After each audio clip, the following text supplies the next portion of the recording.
I'd like to welcome you to another episode of Mission Matters.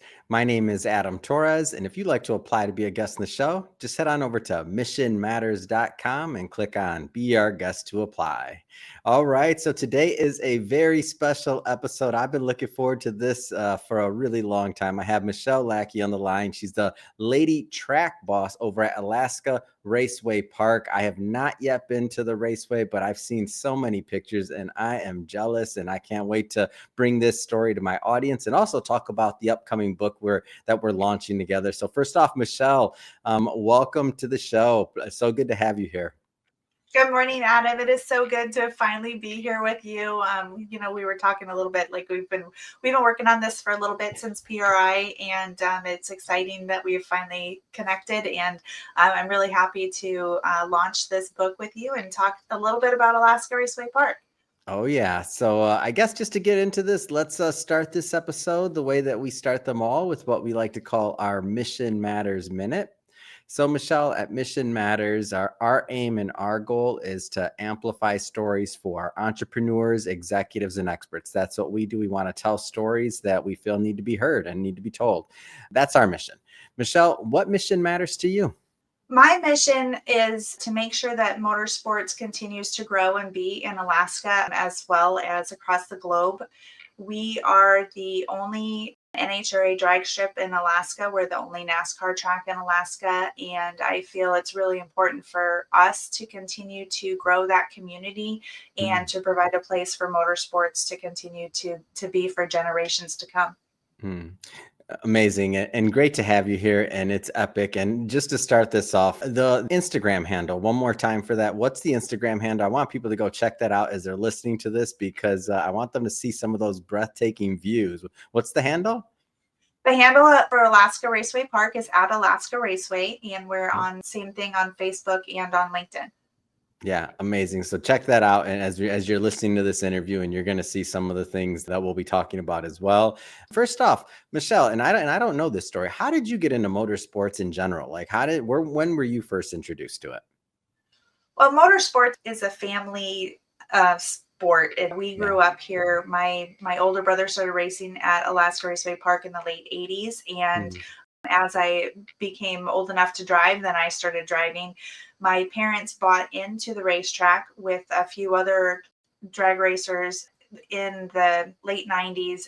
They ended up buying it from the gentleman who started the track originally. We turned 60 last year, so it's been here for a while. So they bought into the track. I continued to race. I ended up getting pregnant with my daughter, Morgan. And so I got moved into a managerial type role, and I've been kind of working behind the scenes ever since. And then in 2016, we added our NASCAR track. And when that happened, I kind of got put in charge of that. And in 2020, I took over from my parents as the lady track boss. I want to get into that name in a moment, but before we do, because Lady Track Boss, I remember when I first seen you, and you had in person, I should say, and you had on that shirt. I'm like, oh my gosh, we're in for one here. But before we get into Lady Track Boss, did you know, like in the early days, that you were going to be involved with the family business and this was going to be part of your path? Because sometimes people, like when you're growing up in the family business, you're like, I don't want to do that. Or was it just like, no, this is the greatest thing ever, I'm in? Like, what was your journey like? It wasn't really like that. I was actually living in Fairbanks, which is about 6 hours away from the racetrack. I had moved up there. I owned a printing company in Fairbanks. I didn't own. I started the Fairbanks Roller Girls, which is a nonprofit roller derby league. So I was busy doing all of that stuff. I was coming down here on the weekends and racing, and my parents were running it, and they were kind of getting a little bit older and having some health issues. And they were talking about, potentially selling the racetrack. Like, they needed to come up with an exit plan. And we were down here one summer, and I ended up, Mom wasn't feeling really good. So I ended up popping into the pit gate and kind of taking over for her. And on the way home, you've got 6 hours to reflect on things. Yeah. I was like, this is a community that I've grown up in. People have seen me grow up here. They've seen my kids grow up here. Yeah. We've got generations of racers. And if my parents sell this track to somebody else, that changes things. Right. And it just didn't seem like that was the path that I wanted to go in. And so it was kind of at that point that we were like, okay, I need to get back here. I need to take over for my parents. And Mm. my daughter at the time was in high school. So I kind of needed to wait till she finished school. And I, had the business to get rid of and, Mhm. retiring from roller derby. And we had an Airbnb and, there's just stuff that had to be taken care of to Mm. get done. And so it took a couple years to get down here, but that was, it was kind of at that point when I was like, this Mm. is our family legacy, and this is something that I need to continue for everybody that's out here. And I don't, Mhm. we could have sold it. I mean, it's a Of lot of course. property. We could definitely sell it, but it could also be subdivided, or Mhm. it would change. And changing this changes that relationship with motorsports for everybody in the state. Yeah. What's it like to take on that responsibility of really stewarding a community? Like that's interesting because we have so much history, so much pedigree there outside of even just the racing part and the logistics of running a business, but to steward and be responsible for a community. I'm guessing at that time you didn't know, like until you got into the seat, like 'cause we don't know what we don't know, right? Right. Yeah, you definitely don't know kind of what you're getting into when you step into this role, and Yeah. it's very rewarding. It's very not rewarding at times. Yeah. It's a lot of responsibility, and I try not to think about that too much because I don't want to get like bogged down in the weeds. There's a lot Yeah. of really good stuff that happens out here, and I try to keep that goal and that community Mhm. first and foremost, because that's what keeps driving me to keep making this better is the lives that are being changed because of what we're doing here. And I know it's motorsports and it doesn't seem like I'm not saving babies or Oh, doing I don't know. anything I don't amazing.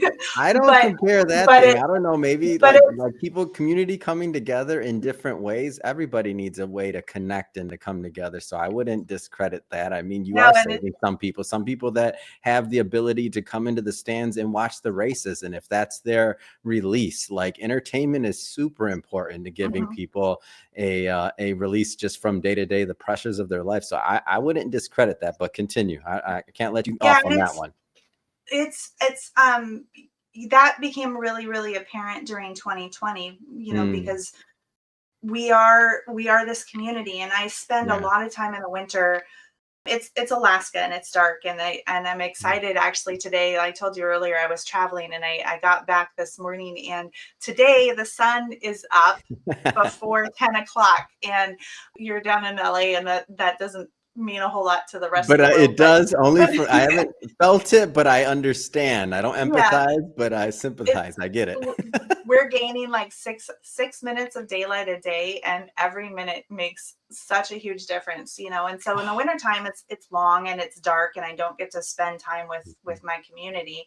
And so in 2020 we were, of course, everything shut down, and it was like, Mhm, okay, well, what do we do? Like, this is going to change things for so many people, because we're not going to be able to get together. And mhm, because it is a large facility and we're outdoors and we're in a very progressive state, we were able to continue to race during COVID. And that mm, made a huge difference to so many people, because we were yeah, someplace where people could, they didn't have to be masked up, and they didn't have to be locked up, and they didn't have to be away from the people that they really connected with. And yeah, I was very grateful that we were able to provide that opportunity mm. for everybody across the state. It was great. Yeah, amazing story. And I wish I would have been out there. I was cooped up in an apartment and Oh, quarantining in downtown Los Angeles. That was horrible. I wish we would have known each other then. I've been in Alaska at the raceway. I wasn't doing anything anyway. I'd do some interviews over there. Fine. yeah, we've got Wi-Fi's. Oh, there you go. So circling back to just your story in general. So now you're hanging up the roller skates, the roller derby, you're retiring from that, you're moving on, you transition. Our lady track boss is born. Tell me about that and that transition and even just the name. Where'd that come from? I love it. So growing I'm up in picturing a motorsport, movie in my head, by the way, like hanging up the roller skates, hanging up it's retiring from now, lady track boss born. Go. so So, growing up, I had a pickup. I still have this truck that my dad and I put together, and the license plate on the truck says Bad Lady. And that's Mm, because in the 80s, bad was cool and whatever. And yeah. so my older brother had a car and his license plate said bad. So Mm. my plate was Bad Lady. And so Bad Lady's kind of been my handle for everything. And so when I skated, my roller derby name is Bad Lady. I actually have it tattooed on Of my arm. of Um, course. and so I I was see a I was theme Bad here. Go Lady. ahead. I think we can totally make this in a movie. So shortened it up into BL. And BL it turned into Boss Lady when I became the boss lady of the racetrack. So my email is bl@raceak.com because I really wanted a short one, right? And so Mm, Boss Lady kind of evolved into the Lady Track Boss because there are not very many ladies that there's not very many ladies that run racetracks, and there are even fewer ladies that actually own racetracks. And mhm, our facility is not just a racetrack. I've got two. I have the NASCAR track and the NHRA track. So mhm. it is a motorsports park. And so it's a large responsibility. And so that's kind of how it evolved into the Lady Track Boss. Mm. Can you talk a little bit about the track in general and what you're doing at the track and just a little bit about the views because it's just absolutely amazing. And I know this is an audio. A lot of people will listen to this in the car, so they're not going to be able to, hear or visualize what we're doing. But give us a little bit of how you would, for somebody that has their eyes closed, describe what the track would be like and those mountains in the background. The track sits in an old riverbed. It's in a valley, and at the end of the drag strip, like as you are driving down the drag strip, you are going straight into the base of Pioneer Peak, which is a 6,000 plus high mountain at the end, and it is absolutely gorgeous. And you would think that the track is at a high elevation because of all the mountains, but we're Mhm. actually at 62 feet of elevation. So if you are Mm. into drag racing, that means that there's some really good air temperatures out, and it makes for some really good racing times. And at the oval track, that mountain is also in the back. So as you're cornering, going around turn 2, and you're heading down the Mm. straightaway into turn 3, you're driving like straight into that mountain. Yeah. So it's absolutely gorgeous. We have a whole nother mountain range on the other side, and because it's in a valley, at the very end of the valley there is a glacier that you can actually drive all the way down to and go check Mm. out. In the wintertime, this time of year, we've had a lot of northern lights, so the aurora has been out at night Wow. over the racetrack, and it's absolutely gorgeous here. So it's a beautiful racetrack. It's 45 minutes north of Anchorage, which is where you would fly into if you fly into Alaska. Mm. Not too far away from anything, and we've got some amazing Airbnbs and everything close by. So it's a beautiful place to come and visit. Yeah, absolutely amazing. I want to talk about the entrepreneurial side of this a little bit. I know we were introduced by Jason over at Trackside, and Mhm. as I went to PRI and got to know a little bit about more about the motorsports side of the industry and just in the industry in general, I should say, the concept of like digitization, of upgrading, of like a lot of what I noticed is that this is a physical event space and it's motorsports, but a lot of the challenges and a lot of the things that any brick and mortar business face are there as well. So can you talk just a little bit about the concept of your vision for the future for the track and just as an entrepreneur, like your goals? That's a big one. We are in the digital space. I'm working on trying to make things as efficient as possible. I am Mm, kind of a one woman show at the moment. I've got a couple of very amazing partners and employees mhm. that I work with that help me with different things, but all of those people also have other like real Yeah. jobs, and I'm the only one who's here full time all the time. And so I'm trying really, really hard to make sure that the processes that we have are as automated and digital as possible so that I can get more stuff done Yep. with Hmm. just me.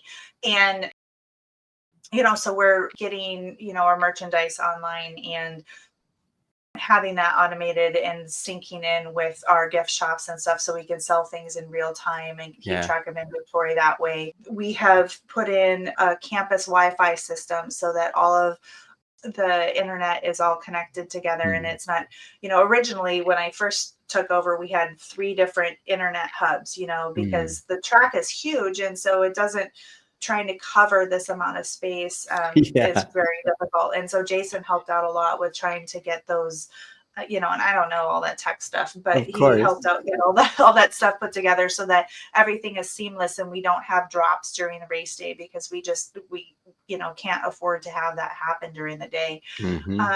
Long term, we're looking at, future growth is trying to make sure that the racetrack is sustainable long term.